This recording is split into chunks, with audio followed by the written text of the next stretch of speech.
ಈಗ ನೀವು ನ್ಯೂಸ್ ಅವರು ನೋಡ್ತಾ ಇರೋವಾಗಲೂ ಅಥವಾ ಆಮೇಲೆ ಸುವರ್ಣ ಫೋಕಸ್ ಸ್ಟಾರ್ಟ್ ಆದಮೇಲೋ ಪ್ರೈಮ್ ನ್ಯೂಸು ಅಥವಾ ಇವತ್ತು ತಡರಾತ್ರಿಯೋ ಅರವಿಂದ್ ಕೇಜ್ರಿವಾಲ್ ಬಂಧನ ಅನ್ನುವ ಸುದ್ದಿ ಬ್ರೇಕ್ ಆಗಬಹುದು. ಯಾವುದೇ ಕ್ಷಣದಲ್ಲಿ ದೆಹಲಿ ಮುಖ್ಯಮಂತ್ರಿಗಳನ್ನು ಇಡಿ ಅಧಿಕಾರಿಗಳು ಅರೆಸ್ಟ್ ಮಾಡಿ ಕರೆದುಕೊಂಡು ಹೋಗಬಹುದು. ಸರ್ಚ್ ವಾರೆಂಟ್ ಹಿಡ್ಕೊಂಡು ಮನೆಗೆ ಬಂದಿದ್ದಾರೆ 8 ಜನ ಅಧಿಕಾರಿಗಳ ತಂಡ. ದೆಹಲಿ ಮದ್ಯ ಹಗರಣದ ಆರೋಪದಲ್ಲಿ 9 ನೋಟಿಸ್ಗಳನ್ನು ಕೊಟ್ಟಿತ್ತು ಇಡಿ. ವಿಚಾರಣೆಗೆ ಬನ್ನಿ ಅಂತ. ಅರವಿಂದ್ ಕೇಜ್ರಿವಾಲ್ ವಿಚಾರಣೆಗೆ ಬಂದಿರಲಿಲ್ಲ.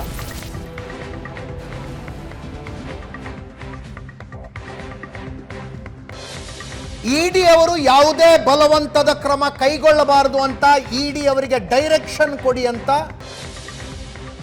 ದೆಹಲಿ ಹೈಕೋರ್ಟಿಗೆ ಹೋಗಿದ್ರು ಅರವಿಂದ್ ಕೇಜ್ರಿವಾಲ್. ಅವರ ಅರ್ಜಿಯನ್ನ ಹೈಕೋರ್ಟ್ ಇವತ್ತು ವಜಾ ಮಾಡಿತು. ಅರ್ಜಿ ವಜಾ ಆದ ಬೆನ್ನಿಗೆ 8 ಜನ ಇಡಿ ಅಧಿಕಾರಿಗಳು ರೇಡ್ ಬಿದ್ದಿದ್ದಾರೆ.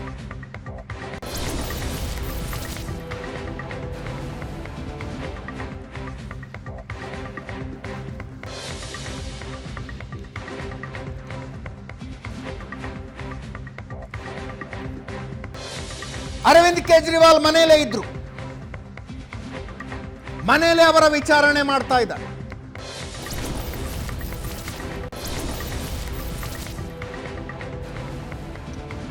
ಅವರ ಮನೆ ಸುತ್ತಲೂ ಬಿಗಿ ಪೊಲೀಸ್ ಭದ್ರತೆ ಇದೆ. ಪೊಲೀಸರು, ಸಿಆರ್ಪಿಎಫ್, ರ್ಯಾಪಿಡ್ ಆಕ್ಷನ್ ಫೋರ್ಸು. ಒಂದು ಹೈ ಡ್ರಾಮಾ ನಡೀತಾ ಇದೆ. ಇನ್ನೊಂದು ಕಡೆ ದೆಹಲಿಯಲ್ಲೇ ಇದ್ದ ಪ್ರಮುಖ ಆಮ್ ಆದ್ಮಿ ಪಕ್ಷದ ಮುಖಂಡರನ್ನು ಇಮಿಡಿಯೇಟ್ ಆಗಿ ಆಮ್ ಆದ್ಮಿ ಪಕ್ಷದ ಕಚೇರಿಗೆ ಬನ್ನಿ ಅಂತ ಕರೆದಿದ್ದಾರೆ. ಸುಪ್ರೀಂ ಕೋರ್ಟ್ಗೆ ಅಪ್ಲಿಕೇಶನ್ ಹಾಕಿದ್ದಾರೆ. ದೆಹಲಿ ಹೈಕೋರ್ಟ್ನ ಅರ್ಜಿನ ವಜಾ ಮಾಡಿ ಬಂಧನದಿಂದ ರಕ್ಷಣೆ ಒದಗಿಸಿ ಅರವಿಂದ್ ಕೇಜ್ರಿವಾಲ್ರಿಗೆ ಅಂತ ಸುಪ್ರೀಂ ಕೋರ್ಟ್ಗೆ ಇ ಫೈಲಿಂಗ್ ಮೂಲಕ ಆನ್ಲೈನ್ ಪಿಟಿಷನ್ ಫೈಲ್ ಮಾಡಿದ್ದಾರೆ. ಇಮಿಡಿಯೇಟ್ ಆಗಿ ಇದನ್ನು ವಿಚಾರಣೆಗೆ ತಗೊಳ್ಳಿ. ಈಗ ನಡೀತಾ ಇರೋ ಹೈಡ್ರಾಮಾ ಇದಷ್ಟು. ಅರವಿಂದ್ ಕೇಜ್ರಿವಾಲ್ರ ಲೀಗಲ್ ಟೀಮ್ನ ಲೀಡ್ ಮಾಡ್ತಿರೋದು ಯಾರು? ಕಾಂಗ್ರೆಸ್ ಮುಖಂಡ ಅಭಿಷೇಕ್ ಮನು ಸಿಂಘ್ವಿ.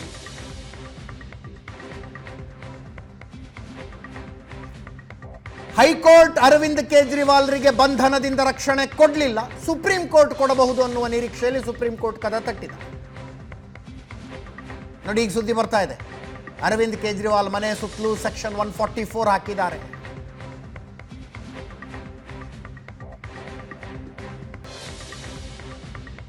ಇಡಿ ಅಧಿಕಾರಿಗಳ ಜೊತೆಗೆ ಅಬಕಾರಿ ಅಧಿಕಾರಿಗಳು ಬಂದಿದ್ದಾರೆ.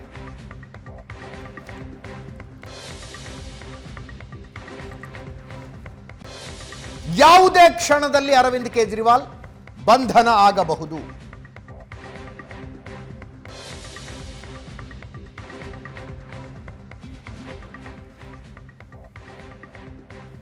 ನೋಡಿ, ವಿಪರ್ಯಾಸ ಅಂತ ಇದಕ್ಕೆ ಅಂತಾರೆ. ಅಣ್ಣಾ ಹಜಾರೆ ತಮ್ಮ ಜೀವನದುದ್ದಕ್ಕೂ ಹೋರಾಟಗಳನ್ನು ಬೇರೆ ಬೇರೆ ಮಾಡಿದ್ರು. ಕನ್ಸಿಸ್ಟೆನ್ಸ್ ಆಗಿ ಒಂದರ ವಿರುದ್ಧ ಹೋರಾಟ ಇತ್ತು. ಮದ್ಯಪಾನ.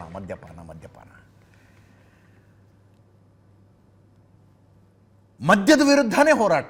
ಅದಕ್ಕೆ ಆಧುನಿಕ ಗಾಂಧಿ ಅಂತ ಕರೀತಿದ್ರು ಅವ್ರನ್ನ, ಅಣ್ಣಾ ಹಜಾರೆ ಅವರನ್ನು. ಅವರ ನೇತೃತ್ವದಲ್ಲಿ ಭ್ರಷ್ಟಾಚಾರ ವಿರೋಧಿ ಹೋರಾಟ ನಡೆದಾಗ ಆ ಹೋರಾಟಕ್ಕೆ ಧುಮುಕಿದವರು ಅರವಿಂದ್ ಕೇಜ್ರಿವಾಲ್. ಆ ಭ್ರಷ್ಟಾಚಾರ ವಿರೋಧಿ ಹೋರಾಟದ ಆಫ್ ಶೂಟ್ ಆಗಿ ಹುಟ್ಕೊಂಡಿದ್ದು ಆಮ್ ಆದ್ಮಿ ಪಕ್ಷ. ಆಮ್ ಆದ್ಮಿ ಪಕ್ಷದ ಅನೇಕ ಜನ ಹಿರಿಯ ನಾಯಕರು ಈಗ ಮದ್ಯ ಹಗರಣದಲ್ಲಿ ಜೈಲಲ್ಲಿದ್ದಾರೆ. ಸ್ವತಃ ಅರವಿಂದ್ ಕೇಜ್ರಿವಾಲ್ ಮದ್ಯ ಹಗರಣದಲ್ಲಿ ವಿಚಾರಣೆಯನ್ನು ಎದುರಿಸ್ತಾ ಇದ್ದಾರೆ. ಅಣ್ಣಾ ಹಜಾರೆ ಅವರ ನೇತೃತ್ವದಲ್ಲಿ ಶುರುವಾದಂಥ ಭ್ರಷ್ಟಾಚಾರ ವಿರೋಧಿ ಹೋರಾಟದಿಂದ ಹುಟ್ಟಿಕೊಂಡದ್ದು ಆಮ್ ಆದ್ಮಿ ಪಕ್ಷ. ಅಣ್ಣಾ ಹಜಾರೆ ಅವರ ಬದುಕು ಸಮರ್ಪಿತವಾಗಿರುವುದು ಮದ್ಯಪಾನದ ವಿರುದ್ಧ ಬದುಕು ಸಮರ್ಪಿತ ಅವ್ರದ್ದು. ಬಹುಶಃ ಪ್ರತಿಭಟನೆಗಳು ನಡೀತಾ ಇದ್ದಾವೆ ಅಂತ ಅನ್ನಿಸ್ತಾ ಇದೆ. ಒಂದು ವಿವರ ಹೇಳ್ತೀನಿ ನಿಮಗೆ. ಏನಿದು ಮದ್ಯ ಹಗರಣ? ನಿಜವಾಗ್ಲೂ ಹಗರಣ ಆಗಿದೆಯಾ, ಅಥವಾ ರಾಜಕೀಯ ವಿರೋಧಿಗಳು ಅನ್ನುವ ಕಾರಣಕ್ಕೆ ಬಿಜೆಪಿಯವರು ಬೇಕು ಅಂತಾನೆ ಅರವಿಂದ್ ಕೇಜ್ರಿವಾಲ್ರನ್ನು ಕಾಡಿಸ್ತಾ ಇದ್ದಾರೆ. ಮದ್ಯ ಹಗರಣ ಅಂದರೆ ಏನು ಅನ್ನೋದನ್ನು ಎಕ್ಸ್ಪ್ಲೇನ್ ಮಾಡ್ತೀನಿ. 2021ರಲ್ಲಿ ಇದು ಜಾರಿಗೆ ಬಂದದ್ದು. ದೆಹಲಿಗೆ ಮದ್ಯ ಮಾರಾಟದಿಂದ ಏನು ತೆರಿಗೆ ಬರ್ತಾ ಇತ್ತಲ್ಲ, ಅದನ್ನು ಜಾಸ್ತಿ ಮಾಡಬೇಕು ಅಂತ. ಅಫ್ಕೋರ್ಸ್ ರಾಜ್ಯ ಸರ್ಕಾರಕ್ಕೆ ಮದ್ಯದ ತೆರಿಗೆ ಅಂದರೆ ಅದು ರೆಡಿಮೇಡ್ ದುಡ್ಡದು. ಇತ್ತೀಚೆಗೆ ನಾನು ಯಾರಿಗೋ ಹೇಳ್ತಿದ್ದೆ, ಕುಡುಕರು ಅಂತ ಬೈಬೇಡಿ. ನಾನು ಕರ್ನಾಟಕದ ಉದಾಹರಣೆ ಹೇಳ್ತೀನಿ. 52,000 ಕೋಟಿ ರೂಪಾಯಿ ಗ್ಯಾರಂಟಿ ಯೋಜನೆಗಳಿಗೆ ಒಂದು ವರ್ಷದ ಖರ್ಚಾದರೆ, ಈ ವರ್ಷದ ಹೇಳ್ತಾ ಇದ್ದೀನಿ ನಾನು, 52,000 ಕೋಟಿ ಗ್ಯಾರಂಟಿ ಯೋಜನೆಗಳಿಗೆ ಖರ್ಚಾದರೆ ಅದರ ಪೈಕಿ 37,000 ಕೋಟಿ ಅಬಕಾರಿ ತೆರಿಗೆಯಿಂದ ಬರ್ತಾ ಇದೆ. ಅಬಕಾರಿ ತೆರಿಗೆಯಿಂದ 37,000 ಕೋಟಿ. 30,000 ಟಾರ್ಗೆಟ್ ಇರೋದು, 37,000 ಕೋಟಿ ತನಕ ತಗೊಂಡು ಹೋಗ್ಬೇಕು ಅಂತ ಟಾಸ್ಕ್ ಕೊಟ್ಟಿರೋದು. 37,000 ಕೋಟಿ ತನಕ ತಗೊಂಡು ಹೋಗ್ಬೇಕಂದ್ರೆ ಜನ ಹೆಚ್ಚೆಚ್ಚು ಕುಡಿಬೇಕು. ಹಾಗೆ ದೆಹಲಿಯಲ್ಲೂ ಕೂಡ ಅಬಕಾರಿ ತೆರಿಗೆಯನ್ನು ಜಾಸ್ತಿ ಮಾಡಬೇಕು, ಸರ್ಕಾರಕ್ಕೆ ಇನ್ನಷ್ಟು ಆದಾಯ ಜಾಸ್ತಿ ಆಗಬೇಕು ಅನ್ನುವ ಯೋಜನೆ ಇದು. ಆವಾಗ ಹಗರಣ ಅಲ್ಲ, ಯೋಜನೆ. 2021 ನವೆಂಬರ್ ತಿಂಗಳಲ್ಲಿ ಒಂದು ಹೊಸ ಲಿಕ್ಕರ್ ಪಾಲಿಸಿಯನ್ನು ಜಾರಿಗೆ ತರ್ತಾರೆ. ಟಾರ್ಗೆಟ್ ಇದ್ದಿದ್ದೇನು, 2,000 ಕೋಟಿ ಟ್ಯಾಕ್ಸ್ ಕಲೆಕ್ಷನ್ ಜಾಸ್ತಿ ಆಗಬೇಕು ಅಂತ. ದೆಹಲಿಯಲ್ಲಿ ಒಟ್ಟು 864 ಮದ್ಯದ ಅಂಗಡಿಗಳಿದ್ವು. ಅವುಗಳ ಪೈಕಿ 475 ಸರ್ಕಾರದ್ದು. ನಮ್ಮಲ್ಲಿ ಹೆಂಗೆ MSIL ಅಂತ ಇದೆಯಲ್ಲ, ಹಾಗೆ ದೆಹಲಿಯಲ್ಲಿ ವ್ಯವಸ್ಥೆ ಇತ್ತು. 475 ಸರ್ಕಾರದ್ದು. ಸರ್ಕಾರ ಮದ್ಯ ಮಾರಾಟ ಮಾಡೋ ಹಾಗಿಲ್ಲ, ಎಲ್ಲ ಪ್ರೈವೇಟ್ ಮಾಡಬೇಡ ಅಂತಂದರು. ಆ್ಯಸ್ ಅ ಪಾಲಿಸಿ ನೀವು ಯೋಚನೆ ಮಾಡ್ತಾ ಹೋಗಿ ಹೆಂಗೆ ಅಂತ.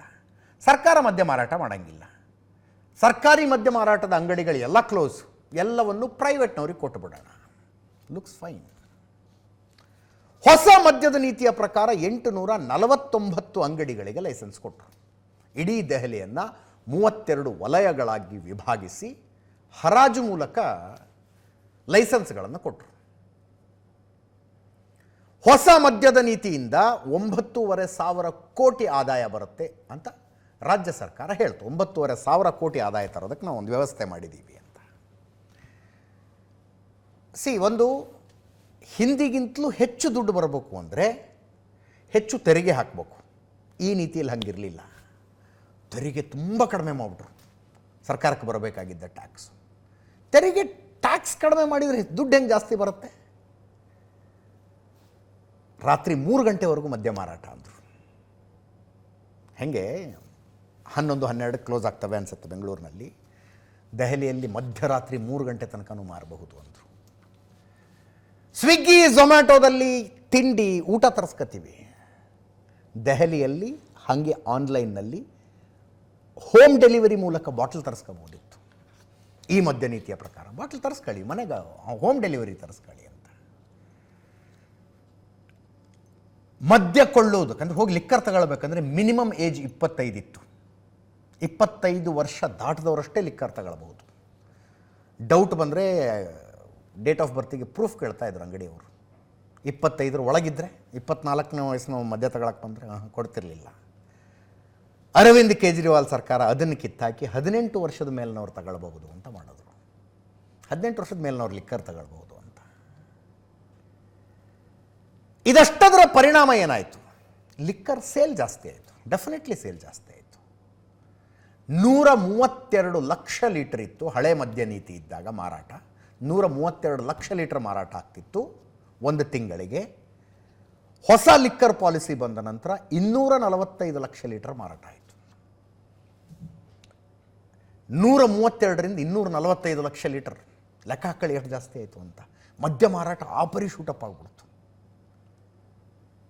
ಆದರೆ ತೆರಿಗೆನೂ ಜಾಸ್ತಿ ಆಗಬೇಕಿತ್ತಲ್ಲ, 2,000 ಕೋಟಿ ತೆರಿಗೆ ಜಾಸ್ತಿ ಆಗಬೇಕಾಗಿತ್ತಲ್ಲ. ಆಯಿತಾ? ಲೆಕ್ಕ ಹೇಳ್ತೀನಿ ಆಮೇಲೆ ಎಷ್ಟೆಷ್ಟಾಯಿತು ಅಂತ. ದೆಹಲಿ ಪೊಲೀಸರ ಕೇಂದ್ರ ಸರ್ಕಾರಕ್ಕೆ ಒಂದು ವರದಿ ಕೊಟ್ಟರು, ಇದರಲ್ಲಿ ಗೋಲ್ಮಾಲ್ ಆಗಿದೆ ಅಂತ. 2,800 ಕೋಟಿ ರೂಪಾಯಿ ಸರ್ಕಾರಕ್ಕೆ ನಷ್ಟ ಆಗಿದೆ ಅಂತ ದಿಲ್ಲಿ ಪೊಲೀಸರು ಒಂದು ರಿಪೋರ್ಟ್ ಕೊಟ್ಟರು. ಹೊಸ ಮದ್ಯ ನೀತಿ, ನ್ಯೂ ಲಿಕ್ಕರ್ ಪಾಲಿಸಿ ಸರ್ಕಾರಕ್ಕೆ 2,000 ಕೋಟಿ ಜಾಸ್ತಿ ತರೋದು ಒತ್ತಟ್ಟಿಗಿರಲಿ, 2,800 ಕೋಟಿ ರೂಪಾಯಿ ಲಾಸ್ ಮಾಡಿದೆ. ಇದರ ನೇರ ಲಾಭ ಮಧ್ಯವರ್ತಿಗಳಿಗಾಗಿದೆ, ಮದ್ಯದ ಕಂಪನಿಗಳಿಗಾಗಿದೆ, ಮದ್ಯದ ಅಂಗಡಿಗಳಿಗಾಗಿದೆ ಅಂತ. 2022 ಆಗಸ್ಟ್ನಲ್ಲಿ ಲೆಫ್ಟಿನೆಂಟ್ ಗವರ್ನರು CBI ತನಿಖೆಗೆ ಆದೇಶ ಕೊಟ್ಟರು ಮತ್ತು ಹೊಸ ಮದ್ಯ ನೀತಿಯನ್ನು ಅರವಿಂದ್ ಕೇಜ್ರಿವಾಲ್ ತಂದಿರಲ್ಲ, ಅದನ್ನು ಸ್ಕ್ರಾಪ್ ಮಾಡಿ ಹಾಕಿದ್ರು. ಮುಂಚೆ ಹೆಂಗೆ ಸಿಸ್ಟಮ್ ಇತ್ತು ಆ ಸಿಸ್ಟಮ್ ಪ್ರಕಾರ ನಡೀಲಿ ಅಂತ. CBI ತನಿಖೆ ಶುರುವಾದ ಮೇಲೆ ಮನಿ ಲಾಂಡ್ರಿಂಗ್ ಆಗಿದೆ ಇದರಲ್ಲಿ ಅಂತ ಗೊತ್ತಾಯಿತು. 100 ಕೋಟಿ ರೂಪಾಯಿ ಲಂಚವಾಗಿ ಬಂದಿದೆ ಅಂತ. ಆವಾಗ ED ಎಂಟ್ರ್ ಕೊಡ್ತು. ED ಅವರಿಗೆ ತನಿಖೆ ನಡೆಸ್ತಾ ಇದ್ದಾರೆ. ಇಡೀ ಮದ್ಯ ನೀತಿ ಮಾಡಿದ್ದೇ ದುಡ್ಡು ಎತ್ತಕ್ಕೆ ಅಂತ ಆರೋಪ ಇರೋದೀಗ. ಮದ್ಯ ಮಾರಾಟದ ಅಷ್ಟು ಹಕ್ಕು ಖಾಸಗಿ ಅವ್ರಿಗೆ. ಸರ್ಕಾರಿ ಮದ್ಯದ ಅಂಗಡಿಗಳನ್ನು ಮುಚ್ಚಿಬಿಟ್ರು. ಖಾಸಗಿಯವ್ರಿಗೆ ಕೊಡೋದಕ್ಕೆ ಕಿಕ್ ಬ್ಯಾಕ್ ತಗೊಂಡಿದ್ದು ಆರೋಪ. ಲೈಸೆನ್ಸ್ ಕೊಡೋದಕ್ಕೆ ಕಿಕ್ ಬ್ಯಾಕ್. ಲಿಕ್ಕರ್ ಮಾರಾಟ ಅಂದರೆ ಮದ್ಯದ ಹೊಳೆ ಹರಿದು ಬಿಡ್ತು. ಡೆಲ್ಲಿಲಿ ಮದ್ಯದ ಹೊಳೆ ಹರಿದು ಬಿಡ್ತು. ಹೆಂಗೆ ಮಾರಾಟ ಜಾಸ್ತಿ ಆಯಿತು ಅಂದರೆ, ಯಾರೊಬ್ಬರು ಬೆಂಗಳೂರಲ್ಲಿ ನಂಗೆ ಲೆಕ್ಕ ಆಗ್ತಾಯಿದ್ರು. 5 ಲೀಟ್ರ್ ಲಿಕ್ಕರ್ ಫ್ಲೈಟಲ್ಲಿ ತಗೊಂಡು ಹೋಗೋಕ್ಕೆ ಅವಕಾಶ ಇದೆಯಂತೆ. 5 ಲೀಟ್ರ್ ತನಕ ತಗೊಂಡು ಬರ್ಬೋದಂತೆ. ಬೆಂಗಳೂರಿನಿಂದ ದಿಲ್ಲಿಗೆ ಫ್ಲೈಟ್ ಬುಕ್ ಮಾಡಿ ದಿಲ್ಲಿಲಿ ಇಳಿದು 5 ಲೀಟ್ರ್ ಯಾವುದೋ ಒಂದು ಪರ್ಟಿಕ್ಯುಲರ್ ಬ್ರ್ಯಾಂಡ್ ಹೇಳಿದ್ರು, ಅದನ್ನು ತಗೊಂಡು ವಾಪಸ್ ಬೆಂಗಳೂರಿಗೆ ಬಂದರೆ ಬೆಂಗಳೂರಿಗಿಂತಲೂ ಚೀಪಾಗಿರುತ್ತದು ಅಂತ ಫ್ಲೈಟ್ ಚಾರ್ಜ್ ತೆಗೆದು ಆ ಲೆಕ್ಕ ಹೇಳ್ತಾ ಇದ್ರು ಅವರು.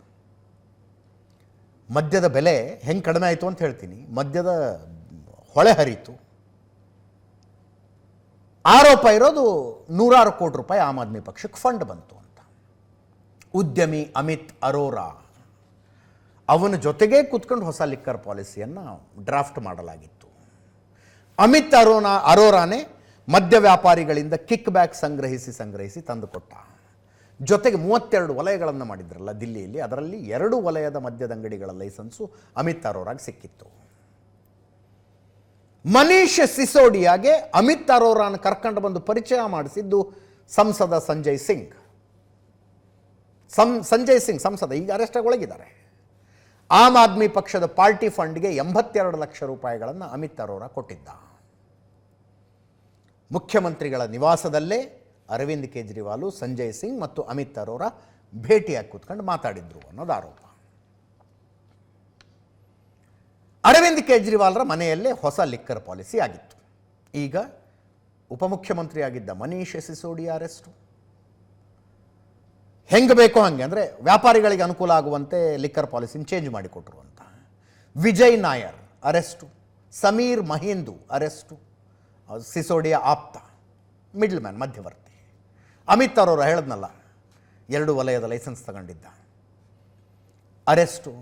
ಇದರಲ್ಲಿ ಹೆಂಗಾಗತ್ತೆ, ಹೊಸ ಲಿಕ್ಕರ್ ಪಾಲಿಸಿ ಬಂದ ಮೇಲೆ ಆರೋಪದ ಪ್ರಕಾರ ತೆಲಂಗಾಣದ ಮುಖ್ಯಮಂತ್ರಿ ಕೆ ಚಂದ್ರಶೇಖರ್ ರಾವ್ ಪುತ್ರಿ ಕವಿತಾ ಅವರು ದಕ್ಷಿಣ ಭಾರತೀಯರು, ಅಂದರೆ ನಮ್ಮ ಕಡೆಯವರು,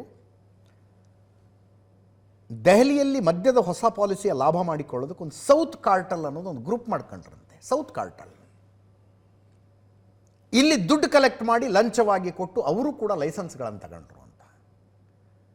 ಸಂಜಯ್ ಸಿಂಗ್ ಅರೆಸ್ಟು. ಕವಿತಾ KCR ಮಗಳು, ಮೊನ್ನೆ 15ನೇ ತಾರೀಕು ಅರೆಸ್ಟ್ ಮಾಡಿದ್ದಾರೆ. ಜೊತೆಗೆ ಈ ಸೌತ್ ಕಾರ್ಟಲ್ನಲ್ಲಿ ಮಾಗುಂಟ ಶ್ರೀನಿವಾಸ್ ಅಂತ YSR ಕಾಂಗ್ರೆಸ್ನ ಸಂಸದ, ಆಮ್ ಆದ್ಮಿ ಪಕ್ಷದ ಸಂಸದ, ಉದ್ಯಮಿಗಳಿದ್ದಾರೆ ಸೌತ್ ಕಾರ್ಟಲ್ನಲ್ಲಿ. ನಿಮಗೊಂದು ವ್ಯತ್ಯಾಸ ಹೇಳಬೇಕು. ಹಳೆ ಮದ್ಯದ ಪಾಲಿಸಿಲಿ ಹೊಸ ಮದ್ಯದ ಪಾಲಿಸಿಲಿ ರೇಟ್ ಹೆಂಗೆ ಡಿಸೈಡ್ ಆಗ್ತಿತ್ತು ಅಂತ. 750 ml ಬಾಟಲ್ ಇದಲ್ಲ, ಇನ್ನೊಂದು ಪರ್ ಬಾಟಲ್ ಲೆಕ್ಕಾಚಾರದೊಂದು ಗ್ರಾಫಿಕ್ ಇದೆ, ಅದನ್ನ ಹಾಕಿ. 750 ml ಬಾಟಲ್, ಅದರ ಮೂಲ ಬೆಲೆ ಹಳೆ ಮದ್ಯದ ನೀತಿಯಲ್ಲಿ 166 ರೂಪಾಯಿ ಇತ್ತು. ಹೊಸ ಮದ್ಯದ ನೀತಿ ಬಂದಾಗ 188 ರೂಪಾಯಿ. ರೇಟ್ ಜಾಸ್ತಿ ಆಯ್ತು ಸ್ವಲ್ಪ. ಎಕ್ಸೈಸ್ ಡ್ಯೂಟಿ, ಅಬಕಾರಿ ತೆರಿಗೆ ಹಳೆಯ ಪಾಲಿಸಿ ಇದ್ದಾಗ 223 ರೂಪಾಯಿ 89 ಪೈಸೆ ಆಗ್ತಿತ್ತು. ಇದು ವ್ಯತ್ಯಾಸವನ್ನು ನೋಡ್ತಾ ಇದ್ದೀರಿ ನೀವು. ಸೆಪ್ಟೆಂಬರ್ 2021ರಿಂದ 2022, 5,000 ಆಗಸ್ಟ್ 2022 ತನಕ 5,887 ಕೋಟಿ ರೂಪಾಯಿ ಆದಾಯ ಹೊಸ ಮದ್ಯದ ನೀತಿಯಲ್ಲಿ ಬಂತು. ಲೆಫ್ಟಿನೆಂಟ್ ಗವರ್ನರು ಇದನ್ನು ಸ್ಕ್ರಾಪ್ ಮಾಡಿ ಮತ್ತೆ ಹಳೆ ಪದ್ಧತಿಯ ಪ್ರಕಾರನೇ ನಡೀಲಿ ಅಂತಾರೆ. ಸೆಪ್ಟೆಂಬರ್ 2022ರಿಂದ ಆಗಸ್ಟ್ 2023 ತನಕ 7,885 ಕೋಟಿ ರೂಪಾಯಿ ಆದಾಯ ಬಂದಿದೆ. ಡಿಫ್ರೆನ್ಸು ಇದು ಮುಂಚೆಂದು ಅರವಿಂದ್ ಕೇಜ್ರಿವಾಲ್ರ ತಂದ ಮದ್ಯದ ನೀತಿ, ಆಮೇಲಿಂದು ಮುಂಚೆ ಇದ್ದಂಥ ಮದ್ಯದ ನೀತಿ. ಲೆಫ್ಟಿನೆಂಟ್ ಗವರ್ನರ್ ಸಕ್ಸೇನಾ ಅವರು ಬಂದು ಹಳೆ ಅರವಿಂದ್ ಕೇಜ್ರಿವಾಲ್ ಲಿಕ್ಕರ್ ಪಾಲಿಸಿನ ಸ್ಕ್ರಾಪ್ ಮಾಡಿದ ಮೇಲೆ ಇಷ್ಟು ಆದಾಯ ಜಾಸ್ತಿ ಆಯಿತು. ಮದ್ಯದ ಮಾರಾಟ ಜಾಸ್ತಿ ಆಗಿದೆ. ರೇಟ್ ಏನಾಗಿದೆ ಪರ್ ಬಾಟಲ್ ಲೆಕ್ಕ ಹೇಳ್ತಾ ಇದ್ದೀನಿ ನಾನು ನಿಮಗೆ. ಅದೊಂದು ಗ್ರಾಫಿಕ್ ಬರಲಿ. 750 ml ಮದ್ಯದ ಮೂಲ ದರ 166 ರೂಪಾಯಿ 73 ಪೈಸೆ ಮೊದಲಿತ್ತು. ಹೊಸ ನೀತಿಯ ಪ್ರಕಾರ 188 ರೂಪಾಯಿ 41 ಪೈಸೆ ಆಯಿತು. ಎಕ್ಸೈಸ್ ಡ್ಯೂಟಿ 223 ರೂಪಾಯಿ 89 ಪೈಸೆ ಆಗ್ತಾ ಇತ್ತು ಒಂದು ಬಾಟಲ್ಗೆ. ಸರ್ಕಾರಕ್ಕೆ ಬರಬೇಕಾದ ತೆರಿಗೆ ಅದು 223 ರೂಪಾಯಿ 89 ಪೈಸೆ ಸರ್ಕಾರಕ್ಕೆ ಬರಬೇಕಾದ ತೆರಿಗೆ. ಅದನ್ನು 1 ರೂಪಾಯಿ 88 ಪೈಸೆ ಮಾಡಿಬಿಟ್ರು. ಪರ್ ಬಾಟಲ್ 1 ರೂಪಾಯಿ 88 ಪೈಸೆ ಮಾಡಿದ್ರು. ತೆರಿಗೆ ಕಡಿಮೆ ಆದರೆ ಟೋಟಲ್ ಆದಾಯ ಹೆಂಗೆ ಜಾಸ್ತಿ ಆಗುತ್ತೆ ಅಂದರೆ ಸೇಲ್ ಜಾಸ್ತಿ ಆಗುತ್ತಲ್ಲ, ಮಾರಾಟ ಜಾಸ್ತಿ ಆಗುತ್ತಲ್ಲ ಅಂತ. ವ್ಯಾಟ್ ಇತ್ತು 106 ರೂಪಾಯಿ ಆಗ್ತಿತ್ತು ಒಂದು ಬಾಟಲ್ಗೆ ಮುಂಚೆ, ಅದನ್ನು 6 ರೂಪಾಯಿ 44 ಪೈಸೆಗೆ ತಂದರು. ವ್ಯಾಟ್ ಅಗೇನ್ ಸರ್ಕಾರಕ್ಕೆ ಬರಬೇಕಾಗಿರೋದು 6 ರೂಪಾಯಿ 44 ಪೈಸೆ. ಜಾಸ್ತಿ ಆಗಿದ್ದೇನು? ರಿಟೇಲ್ ಕಮಿಷನ್, ಮಾರಾಟ ಮಾಡುವವನ ಕಮಿಷನ್ ಇತ್ತಲ್ಲ. ಮುಂಚೆ ಒಂದು ಬಾಟಲ್ ಮಾರಿದ್ರೆ 33 ರೂಪಾಯಿ 39 ಪೈಸೆ ಸಿಗ್ತಾ ಇತ್ತು ಅವನಿಗೆ. ಅದನ್ನು 363 ರೂಪಾಯಿ ಮಾಡಿಟ್ರು. 363 ರೂಪಾಯಿ 27 ಪೈಸೆ ಕಮಿಷನ್ ಅದು. ಅಲ್ಲಿಗೆ ಮುಂಚೆ 750 ml ಒಂದು ಬಾಟಲ್ 530 ರೂಪಾಯಿಗೆ ಕುಡುಕನಿಗೆ ಸಿಗ್ತಾ ಇದ್ದರೆ, ಕುಡುಕಲ್ಲ ಏನು ಮದ್ಯಪ್ರಿಯನಿಗೆ ಸಿಗ್ತಾ ಇದ್ದರೆ, ಗ್ರಾಹಕನಿಗೆ ಸಿಗ್ತಾ ಇದ್ದರೆ 530 ರೂಪಾಯಿಗೆ ಸಿಗ್ತಾ ಇದ್ದರೆ ಅದು 560 ರೂಪಾಯಿ ಆಯಿತು. ಇವನ ಜೇಬಿಂದ 30 ರೂಪಾಯಿ ಜಾಸ್ತಿ ಹೋಯಿತು. ಸರ್ಕಾರಕ್ಕೆ 2,800 ಕೋಟಿ ರೂಪಾಯಿ ಕಡಿಮೆ ಬಂತು. ಲಾಭ ಆಗಿದ್ದು ಯಾರಿಗೆ? ಮುಂಚೆ 33 ರೂಪಾಯಿ 39 ಪೈಸೆ ಕಮಿಷನ್ ಇದ್ದದ್ದು 363 ರೂಪಾಯಿ 27 ಪೈಸೆ ಆಯಿತು. ಇಷ್ಟು ಕಮಿಷನ್ ಆದಾಗ ಮದ್ಯ ಮಾರಾಟಗಾರರು ಏನು ಮಾಡಿದ್ರು? ಆಫರ್ ಮೇಲೆ ಆಫರ್ ಬಿಡೋದಕ್ಕೆ ಶುರು ಮಾಡಿಬಿಟ್ರು ದಿಲ್ಲಿಲಿ. ಅರೆ 33 ರೂಪಾಯಿ ಇದ್ದಿದ್ದ ಕಮಿಷನ್ನು 300 ಮೋರ್ ದೆನ್ 10 ಟೈಮ್ಸ್ ಆಗಿದೆ ಅವ್ರಿಗೆ ಲಾಭ. ಆವಾಗ ಡಿಸ್ಕೌಂಟ್ ಕೊಡೋಕ್ಕೆ ಶುರು ಮಾಡಿದ್ರು. 2 ಬಾಟಲ್ ತಗೊಂಡ್ರೆ 1 ಬಾಟಲ್ ಫ್ರೀ ಅಂದರು. ನಮ್ಮಲ್ಲಿ 20% ಡಿಸ್ಕೌಂಟು, 30% ಡಿಸ್ಕೌಂಟ್, ಬಾಯಿಗೆ ಬಂದಂಗೆ ಡಿಸ್ಕೌಂಟ್ ಕೊಡೋಕ್ಕೆ ಶುರು ಮಾಡಿದ್ರು. ಟೋಟಲ್ ಬಾಟಲ್ ರೇಟ್ ಕಡಿಮೆ ಆಯಿತು. ಮದ್ಯ ಎರ್ರಾಬಿರ್ರಿಯ ಮಾರಾಟ ಆಗಕ್ಕೆ ಶುರುವಾಯಿತು. 2,800 ಕೋಟಿ ರೂಪಾಯಿ ಲಾಸ್ ಆಗಿದೆ ಅನ್ನೋದು ಸದ್ಯದ ರಿಪೋರ್ಟ್.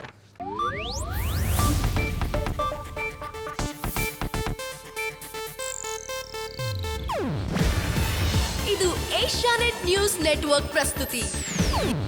ನೀವು ನೋಡ್ತಿದ್ದೀರಾ ಏಷ್ಯಾನೆಟ್ ಸುವರ್ಣ ನ್ಯೂಸ್.